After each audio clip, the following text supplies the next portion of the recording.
এবং যেখান দিয়ে নির্ধারিত জায়গা আছে জেব্রা ক্রসিং, সেই সমস্ত জায়গা দিয়ে কিন্তু আমাদের রাস্তা পারাপার হওয়ার কথা, কিন্তু আমরা সেটা না করে যেখানে সেখানে মনে চায় আমরা ইচ্ছা মতো রাস্তা পার হই।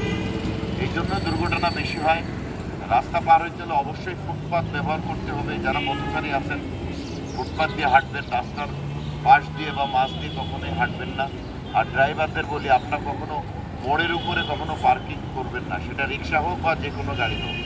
আপনাকে খেয়াল রাখতে হবে যে বামের লেন যেটা বাম সাইড, এটা ইন্টারসেকশন বলেন বা আপনার ক্রস রোড বলেন, বামের সাইড সবসময় খোলা রাখতে হবে, যাতে যারা বামে যাবে তাদের লেনটা যেন ক্লিয়ার থাকে।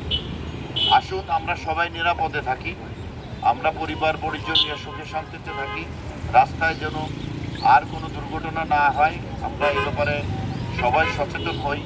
এবং যখন আপনি কোনো বাসে যাবেন বা অন্য কোনো বাহনে যাবেন, অবশ্যই অন্যান্য যারা আছে তাদেরকেও এই আইন সম্পর্কে উদ্বুদ্ধ করবেন, সচেতন করবেন। চালক ভাইকেও বলবেন, যদি দেখেন যে সে বেপরোয়া চালাচ্ছে তাকে বোঝাবেন যে তোমারও পরিবার আছে, তোমারও ছেলে মেয়ে আছে, সুতরাং তোমারও এটা মাথায় রাখতে হবে।